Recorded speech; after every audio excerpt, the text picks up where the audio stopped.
Hey guys, today we tie a little pike streamer.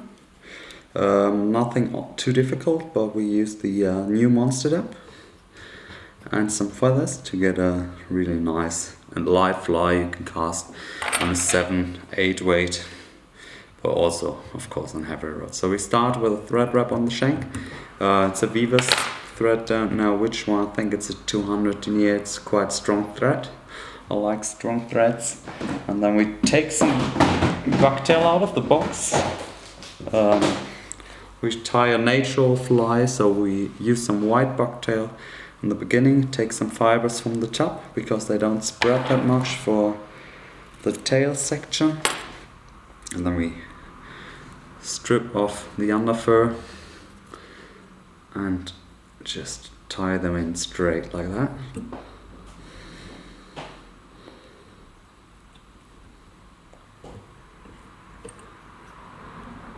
Easy peasy. Tie it down, flat it a bit. So what I like to do now, just to give it a little bit of shape and more volume in the back, I take a little bit of Nayat. So just a tiny amount, just a little bit. Cut it off. Also here, remove the underfur. And then just tie it down all around the shank.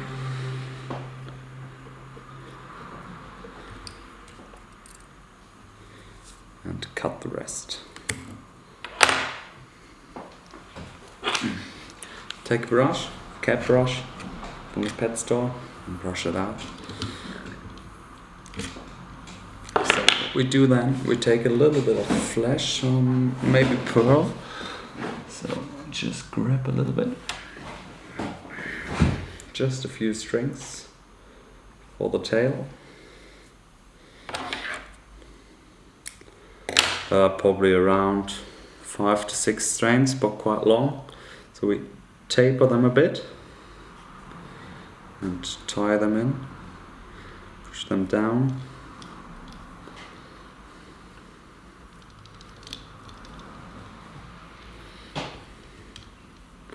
And reverse them.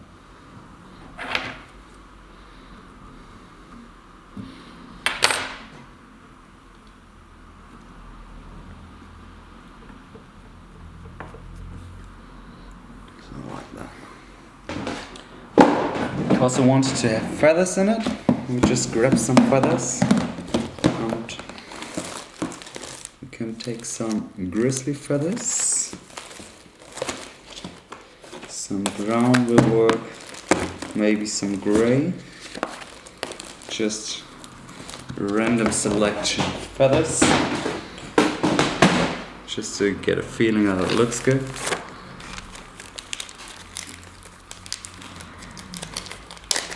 So these saddles I got here, they are, I think, mat saddles, usually used for dry flies, but they're really thin feathers therefore, but because it's class 3, nobody uses them for dry fly, and then you can find them quite cheap on the market and then use them for tying streamers for pike, because they have a nice movement in the water if you tie them in as tails. I like it at least. So just tie 2 feathers down. I always reverse the feathers so not that easy pulled out, and tie them down. And then we grab another layer of bucktail, this time from the middle section of the bucktail. Fibers are a bit more hollow, and then they rise up a little bit more than the ones from the top. So remove the underfur again. On this time we tied in reverse. Spin the bobbin counterclockwise so the thread lies close to our fingers. Work the bucktail around and pull it tight, easy like that.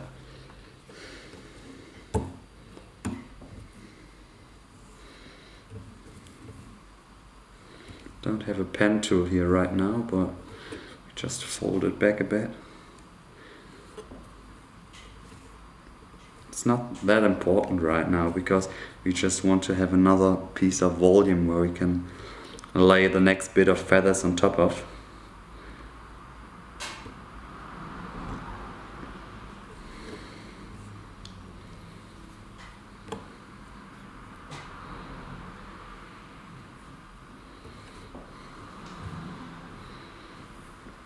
So on this time we go a little bit for greyish feathers, just get a little bit of color into it. Grey into quite long.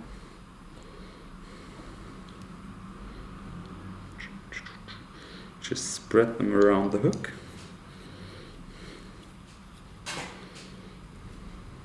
Fold them over and cut them. You could use them if you taper them again for the side later, if you want to, because feathers are always quite expensive. But never mind, so we grab a grizzly feather or two, in brown this time, if I find any here.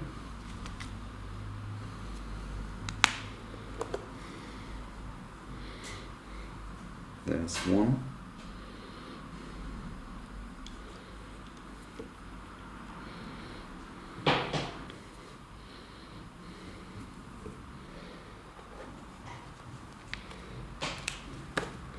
Take another grizzly for the proportion in brown.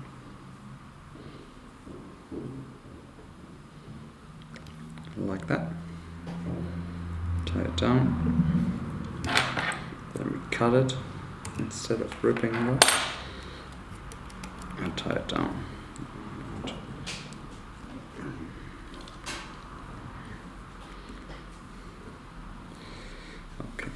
Take another layer of bucktail, again from the middle section.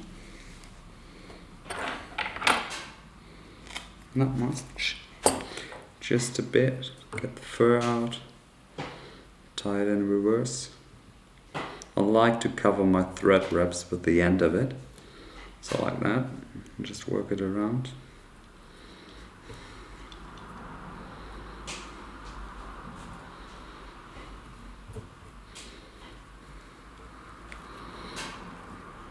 And tie it down, and if you get a bit of pressure when you're going backwards, the remaining buds just lay down gently over the thread wraps and we'll cover them like that. So no pen tool handy, so just fold them back.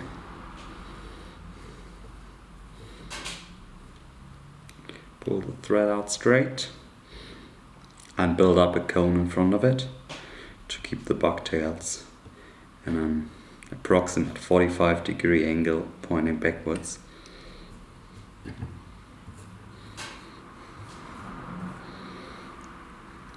So like that. And take a little bit of Nayat again.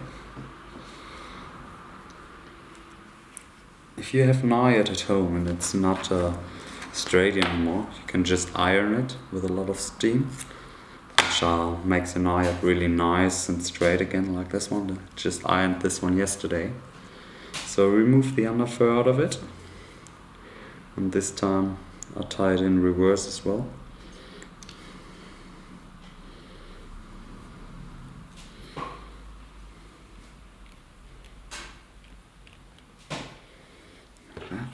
Just brush it back.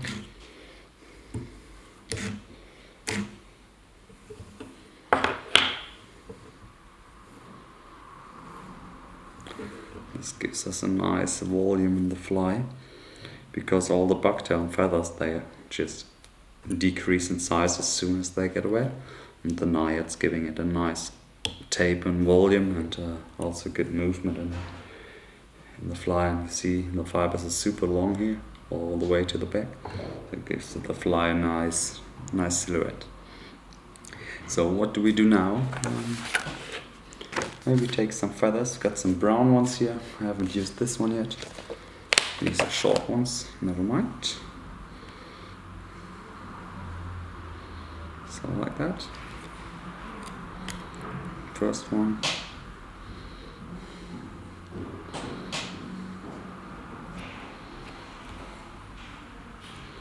Second one, just a few gentle reps, then tie them down with a little bit of pressure. Fold them back, get the scissors, cut them. And now we have to differ a little bit because we want to have a slight darker color on the top than on the body. We do use the white bucktail again of the middle, but only for the belly.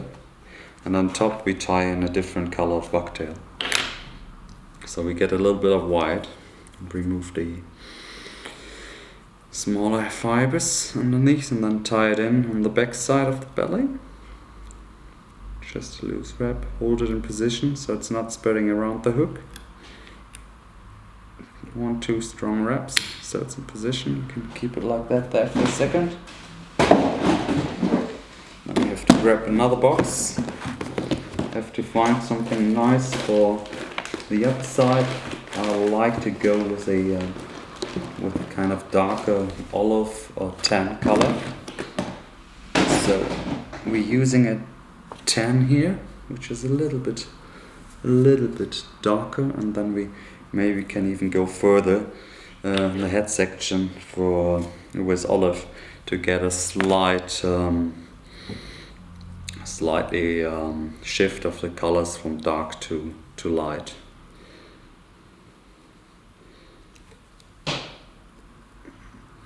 If we can fit another one in front of it, but I think we can maybe. So tie in this.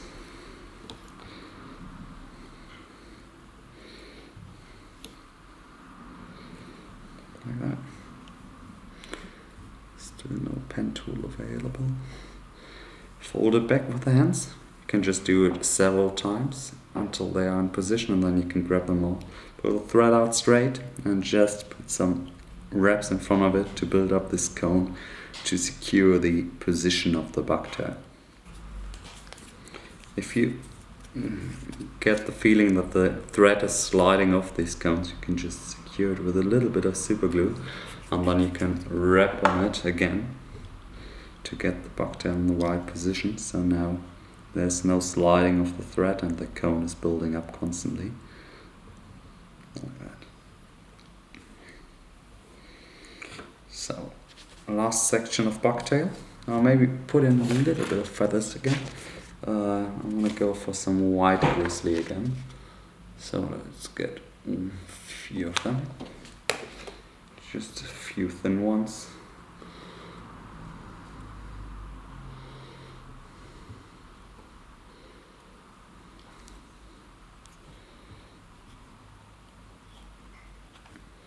Tie them down. Like that.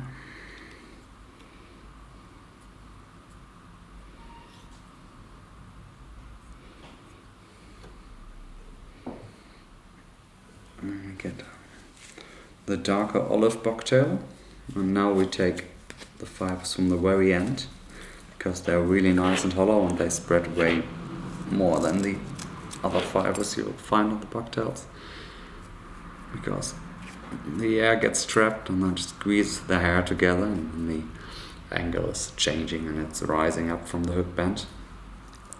So here we tie it in reverse as well. Darker color for the top. I still have a little bit of space for the dubbing head, so that's good. And white for the belly, and here we take the lowers as well with this one. Like good.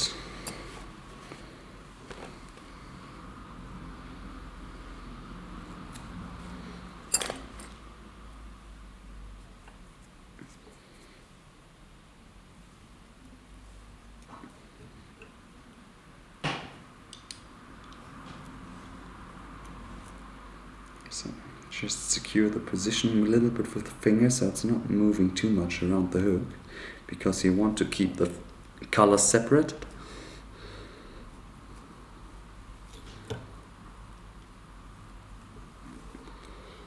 Like that. Now I would maybe we can use that as pen tool. Yeah, perfect. Just makes it easier. You can use anything which is hollow. So we squeeze the fibers a bit back to get a little bit more space around the hook eye, so they are tight and secured as well, and then we can pull the thread out and just place the cone in front of it as we did it before.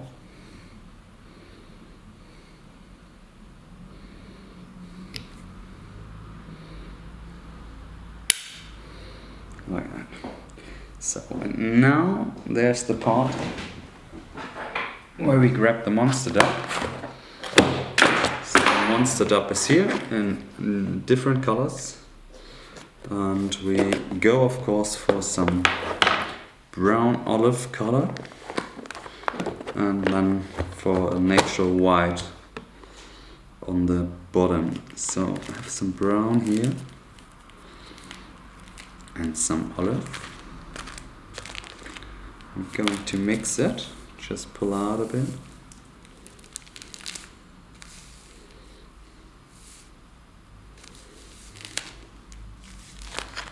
And then you have to line the fibers a bit by just pulling them. Like that. Tie it in, half, just on the top of the hook.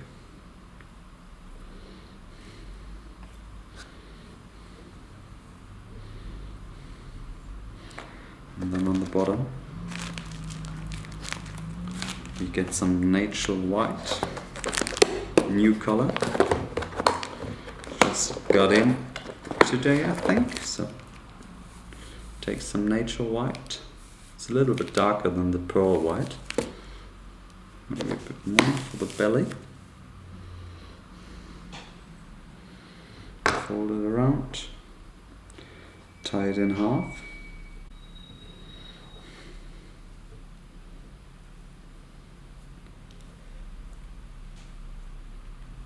Like that, and to get a little bit of a color exchange between those two colors, I'll play with a little bit yellow, because I like yellow and brown, they work quite well together. Take a little bit of brown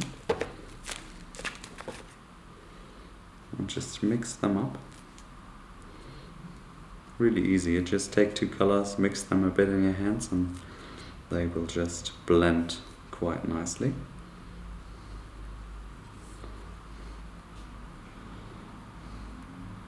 So we tie that in here on the cheek. Do the same thing on the other side, a little bit of yellow,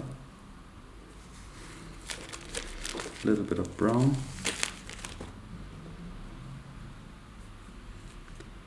And just mix them up. Not that hard to do. And then tie it in on the other side of the cheek. Like that. So now moving forward to the hook eye. You can feel it with the thumb. Then we make some really strong wraps. And just make any knot you want on top of it, so the thread is secured. And I don't really do a whip finish. I just secure my thread wraps with super glue because it's stronger than every knot you could make. So just put a bit of super glue on the thread, maybe for around 3 centimeters, and then just go around it till all the super glue is in the thread. And then I do another knot on it again, so it's double secured, and that should hold forever. So now you can cut the thread, take the brush and just brush the dubbing backwards, like that. Keep the color separated for a moment.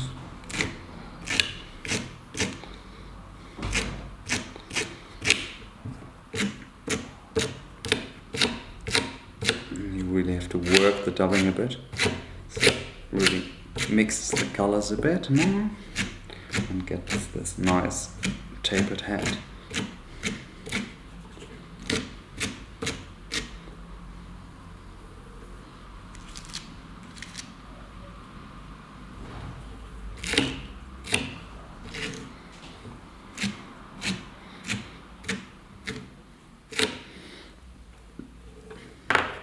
So only thing you have to do now is to put on some eyes,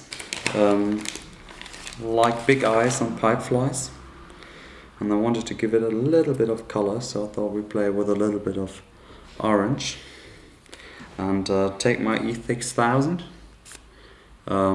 working really well with the dubbing. And it stays a bit soft, so even when the pike hits the streamer on the eye, which happens quite often, you don't lose them instantly, because they have a little bit of movement still left, and it's not getting brittle,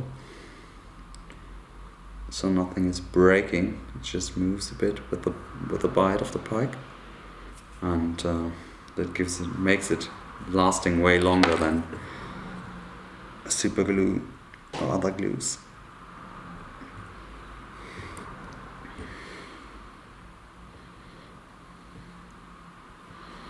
So just press them down with the fingers.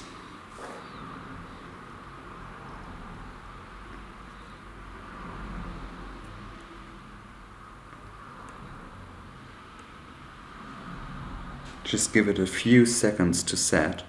Doesn't need really long for pre-hardening, and then you can keep it like that and you got a ready fly.